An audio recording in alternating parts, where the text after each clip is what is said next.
बड़ी खबर सामने आ रही है। मिडिल क्लास वालों के लिए अब घर खरीदना सस्ता हो जाएगा। मिडिल क्लास की 7.5 लाख रुपए तक की बचत होगी। जीएसटी 2.0 के बड़े फायदे मिडिल क्लास वालों को मिलने वाले हैं। अगर आप घर खरीदने की प्लानिंग कर रहे हैं तो ये खबर आपके लिए है, अंत तक सुनिएगा। इस दिवाली आपको बड़ी राहत मिल सकती है क्योंकि सरकार देश के जीएसटी स्ट्रक्चर को सरल बनाने में जुटी हुई है। केंद्र सरकार के प्रस्ताव के तहत मौजूदा समय में जीएसटी के 4 स्लैब 5%, 12%, 18% और 28% को घटाकर इसे 2 मेन स्लैब 5 और 18% में बांट दिया जाएगा। इसके लिए लग्जरी और सिन गुड्स पर भी 40% जीएसटी लगाने का प्रस्ताव है। 3 से 4 सितंबर को नई दिल्ली में होने वाली जीएसटी काउंसिल की बैठक में इन बदलावों को मंजूरी मिलने की उम्मीद है।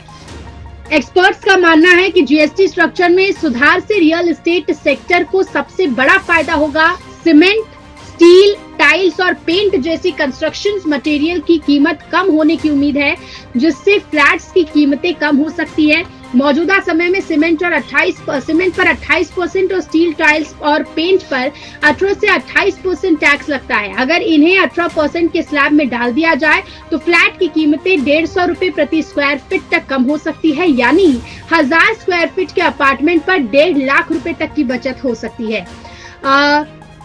रियल एस्टेट का मौजूदा जीएसटी स्ट्रक्चर कुछ इस प्रकार है कि 45 लाख से अधिक के अंडर कंस्ट्रक्शन फ्लैट्स पर 5% जीएसटी लगाया जाता है और 45 लाख तक के अफोर्डेबल हाउसिंग पर 1% जीएसटी लगता है। रेडी टू मूव फ्लैट्स पर कोई जीएसटी नहीं है। सीमेंट पर 28%, स्टील पर 8%, पेंट पर 28% और टाइल्स पर 18% जीएसटी लगाता है। इनपुट टैक्स क्रेडिट का क्या मामला है? अगर हम इस पर जाए तो 2019 से डेवलपर्स को कंस्ट्रक्शन मटेरियल और आईटीसी क्लेम करने की इजाजत नहीं है, यानी कि अगर निर्माण सामग्री पर जीएसटी 18 से 28% सीधे फ्लैट की कीमतों में जोड़ा जाता है। उदाहरण के लिए 1000 स्क्वायर फीट फ्लैट के अगर किसी फ्लैट की कीमत 25 लाख है तो आईटीसी ना मिलने के कारण 5 लाख रुपए का अतिरिक्त कर लग सकता है। तो कुल मिलाकर जीएसटी 2.0 लागू होने के बाद मिडिल क्लास वालों को सबसे बड़ी राहत मिलने वाली है। 7.5 लाख का सीधा बचत होगा, जिससे घर खरीदना आसान और सस्ता हो जाएगा।